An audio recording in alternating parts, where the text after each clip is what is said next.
c'est Ella, bienvenue dans cette nouvelle vidéo YouTube. J'espère que tu as passé une bonne semaine, moi oui, au top. Je tourne cette vidéo un samedi et je la poste un dimanche. Et ce dimanche, je bosse en 12 heures, donc j'espère que tu en passes un meilleur que moi.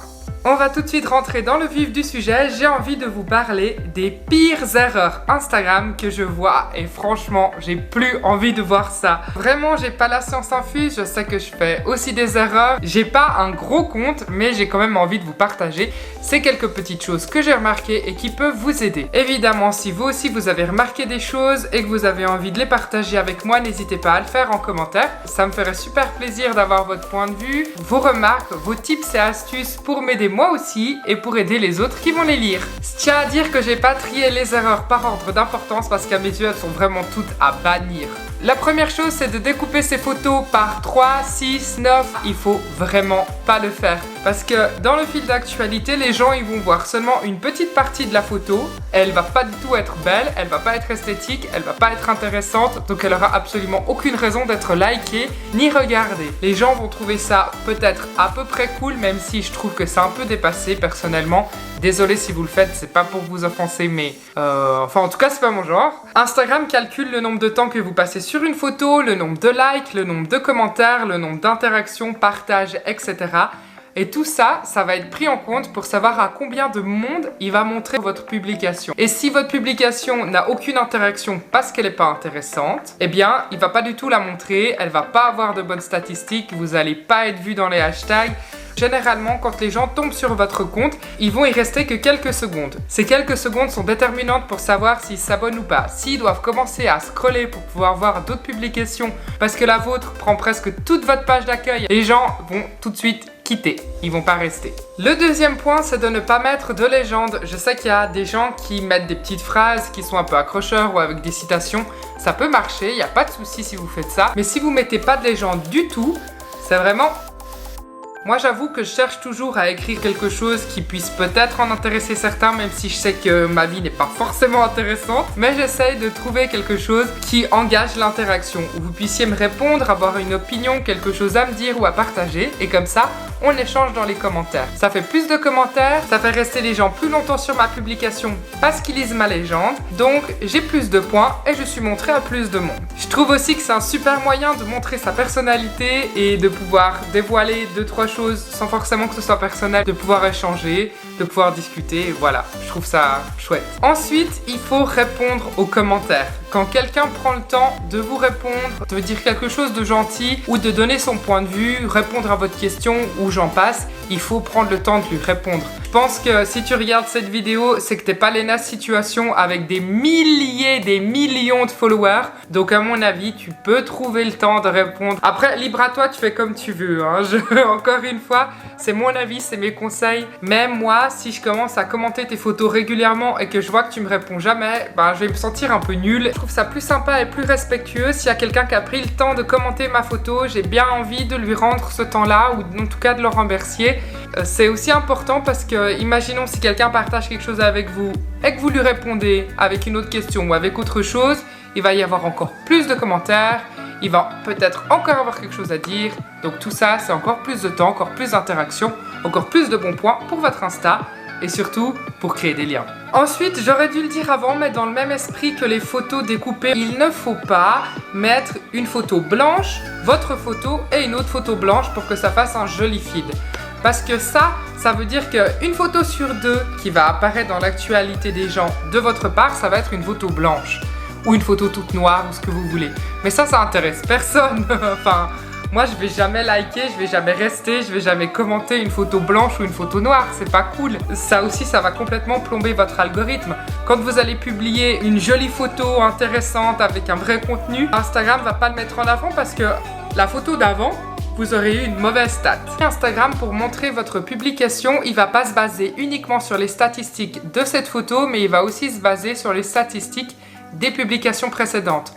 Donc si la publication précédente c'était une image toute noire ou toute blanche qui a suscité absolument aucun intérêt, eh bien votre publication sera beaucoup moins montrée et c'est vraiment dommage. Je sais que j'ai dit que je classais pas ces erreurs par ordre d'importance, mais pour moi, la dernière et la plus grosse, c'est quand même de faire des partenariats avec du dropshipping.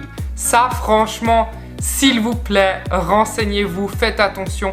Les erreurs, ça peut arriver, je sais, mais le dropshipping, c'est à bannir fois 8000. À mes yeux, il n'y a rien de pire que d'utiliser son audience pour promouvoir un produit qui est de mauvaise qualité ou qui est revendu beaucoup plus cher que ce qu'il a été acheté à la base. Vous allez me dire, oui, mais là, des fois, c'est un peu la base de l'économie. Non, non, franchement, moi, j'ai pas envie d'acheter un maillot de bain à 60 francs sur un compte Instagram qui a un site douteux, alors que je peux l'avoir pour 2 $ chez AliExpress. D'ailleurs, un maillot de bain d'AliExpress, personnellement, j'en ai pas tellement envie parce que je sais pas trop avec quoi il est fait. Je sais pas trop ce qui est utilisé pour teindre les vêtements. Enfin, voilà, après, je pense que dans notre quotidien, il y a plein de choses qui sont de très mauvaise qualité et qui, ça se trouve, viennent d'AliExpress.